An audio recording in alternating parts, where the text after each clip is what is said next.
नमस्कार मित्रांनो, welcome back to channel. आज आहे 8 ऑक्टोबर 2024 आणि या व्हिडिओमध्ये आपण 8 ऑक्टोबरशी संबंधित महत्त्वाचे करंट अफेअरचे प्रश्न पाहणार आहोत।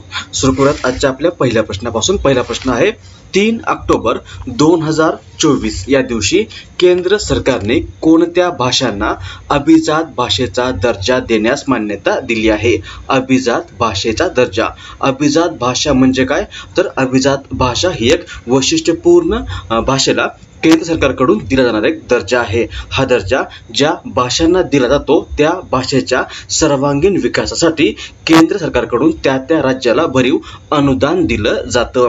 आणि नुकतंच 3 ऑक्टोबर 2024 या दिवशी केंद्र सरकारने मराठी, पाली, प्राकृत, आसामी आणि बंगाली या 5 भाषांना अभिजात भाषेचा दर्जा दिलेला आहे।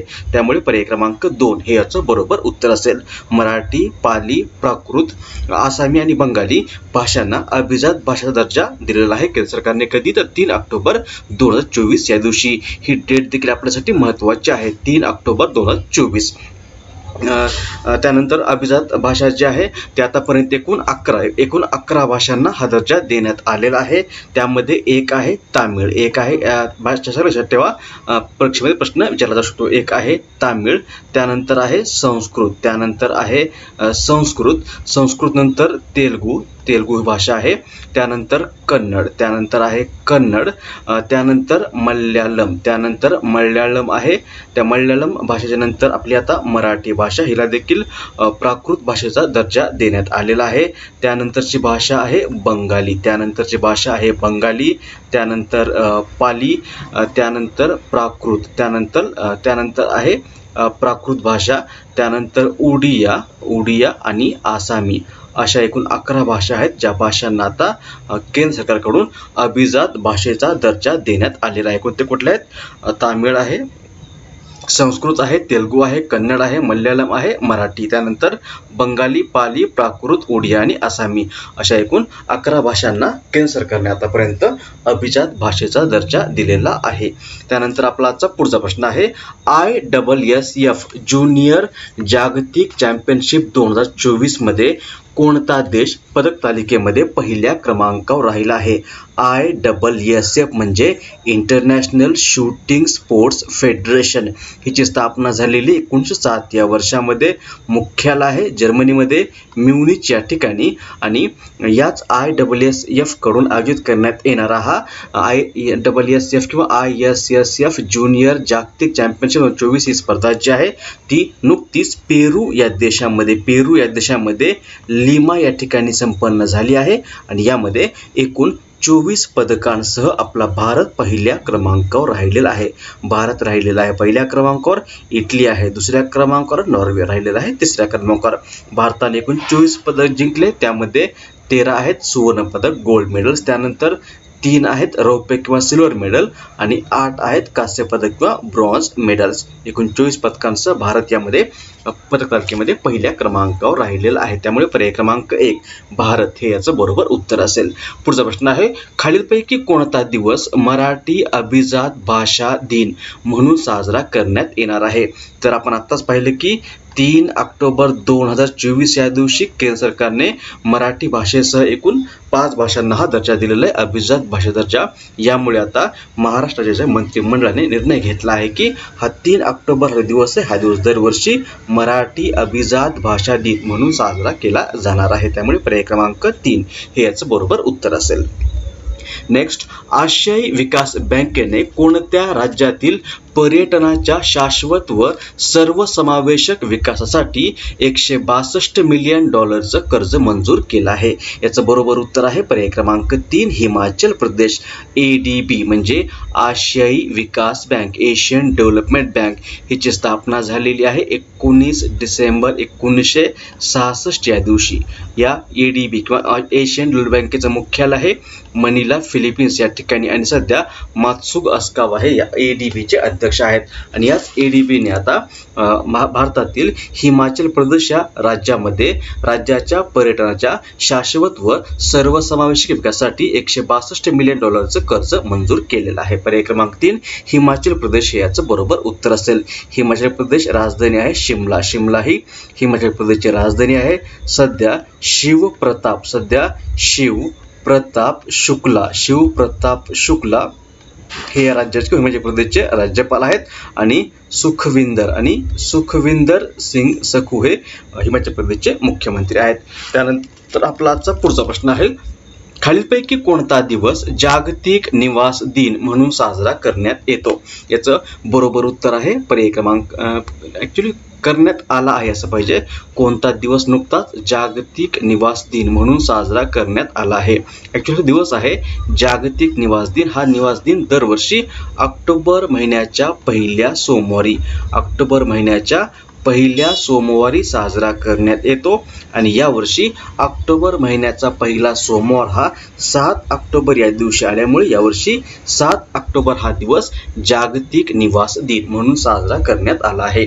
शहरे आणि शहरांच्या स्थितीवर आणि पुरेसा निवारा मिळण्याच्या सर्वांच्या मूलभूत अधिकारांवर विचार करण्याच्या उद्देशाने 1985 या वर्षापासून दरवर्षी हा ऑक्टोबर महिन्याचा पहिला सोमवार जो आहे तो जागतिक निवास दिन म्हणून साजरा करण्यात येतो. आणि यावर्षी हा दिवस engaging youth to create a better urban future या थीम खाली साजरा करण्यात आलेला आहे. पर्याय क्रमांक 3 हे याचं बरोबर उत्तर असेल. पुढचा प्रश्न आहे, खालीलपैकी कोणता दिवस जागतिक कापूस दिन म्हणून साजरा करण्यात येतो? तर दरवर्षी 7 ऑक्टोबर हाच दिवस जगभरात जागतिक कापूस दिन म्हणून साजरा करण्यात येतो. पहिल्यांदा हा दिवस जो आहे तो 7 ऑक्टोबर 2019 या दिवशी साजरा करण्यात आला आहे. आणि हा दिवस साजरा करण्याचा उद्देश आहे कापसाच्या महत्त्वाविषयी जागरूकता निर्माण करणे. पर्याय क्रमांक 3. पुढचा प्रश्न आहे, भारताचे पंतप्रधान नरेंद्र मोदी यांनी खालीलपैकी कोणत्या ठिकाणी नुकतेच बंजारा विरासत संग्रहालयाचं लोकार्पण केलं आहे? तर याचं बरोबर उत्तर आहे पर्याय क्रमांक 1 वाशिम. वाशिम हा जिल्हा आहे महाराष्ट्रामधला.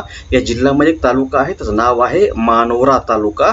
आणि या मानोरा तालुक्यातील एक ठिकाण आहे पोहरादेवी नावाचं. या पोहरादेवी या ठिकाणी भारताचे पंतप्रधान नरेंद्र मोदी यांनी नुकतंच या बंजारा विरासत संग्रहालयाचं उद्घाटन केलेलं आहे. बंजारा समाजाचा इतिहास, परंपरा व संस्कृती दर्शवणे या उद्देशाने हे संग्रहालय उभारण्यात आलेलं आहे. 2018 मध्ये याचं भूमिपूजन झालं होतं. 2018 मध्ये याचं भूमिपूजन झालं होतं आणि याचं नुकतंच लोकार्पण करण्यात आलेलं आहे भारताचे पंतप्रधान नरेंद्र मोदी यांच्या हस्ते.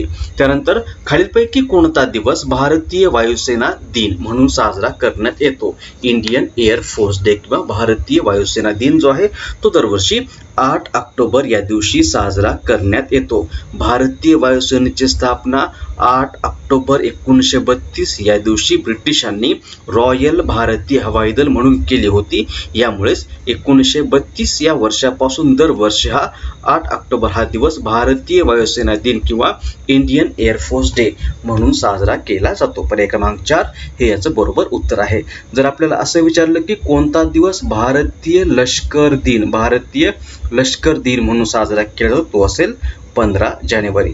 जर असं विचारलं की कोणता दिवस भारतीय लष्कर ध्वज दिन किंवा लष्कर झेंडा दिन म्हणून साजरा केला जातो तो असेल 7 डिसेंबर हा दिवस.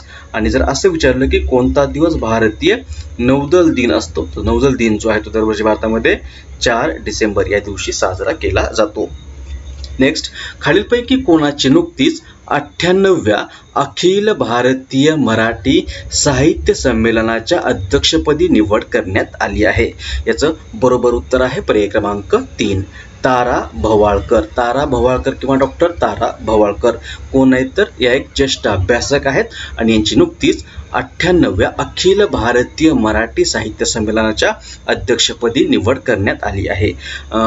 अखिल भारतीय मराठी साहित्य संमेलन हे संमेलन पहिलं संमेलन कुठं भरलं होतं? पहिलं संमेलन जे आहे ते पुणे या ठिकाणी भरलं होतं. अध्यक्ष होते न्यायमूर्ती रानडे. त्यानंतर आता 98 संमेलन जे आहे अखिल भारतीय मराठी साहित्य संमेलन हे कुठे होणार आहे तर हे दिल्लीमध्ये आयोजित केलं जाणार आहे. यापूर्वी दिल्लीमध्ये 1954 या वर्षामध्ये अखिल भारतीय मराठी साहित्य संमेलन आयोजित करण्यात आलं होतं. आता 2025 मध्ये हे संमेलन आपल्या दिल्लीमध्येच होणार आहे. कुठं तर दिल्लीमध्ये तालकतोरा स्टेडियम या ठिकाणी 21 ते 23 फेब्रुवारी या कालावधीत हे आयोजित केलं जाईल आणि याचे अध्यक्ष असतील या तारा भवाळकर. जर असं विचारलं की यापूर्वीचं दिल्लीमध्ये झालं होतं 1954 मध्ये आणि दिल्लीमधल्या संमेलनाचे अध्यक्ष कोण होते तर ते असतील लक्ष्मण शास्त्री जोशी. हे देखील लक्षात ठेवा. आता दिल्लीमध्ये होत आहे तारा भवाळकर या अध्यक्ष असतील. हे आहे अखिल भारतीय मराठी साहित्य संमेलन. जर असं विचारलं की कोणता दिवस मराठी भाषा गौरव दिन, कोणता दिवस मराठी भाषा गौरव दिन म्हणून साजरा केला जातो, महत्त्वाचा प्रश्न आहे. मराठी भाषा गौरव दिन. मराठी भाषा गौरव दिन कधी असतो? तो असतो 27 फेब्रुवारी या दिवशी. जर असं विचारलं की मराठी राजभाषा दिन कधी असतो, मराठी राजभाषा दिन कधी असतो तर मराठी राजभाषा दिन जो आहे तो 1 मे या दिवशी असतो. 1 मे हाच महाराष्ट्र दिन देखील असतो. 1 मेलाच आपण महाराष्ट्र दिन देखील साजरा करतो आणि 1 मेलाच जागतिक कामगार दिन देखील साजरा केला जातो. कोणता दिवस मराठवाडा मुक्ती संग्राम दिन म्हणून साजरा होतो तर मराठवाडा मुक्ती संग्राम दिन जो आहे तो 17 सप्टेंबर या दिवशी असतो. हे देखील लक्षात ठेवा.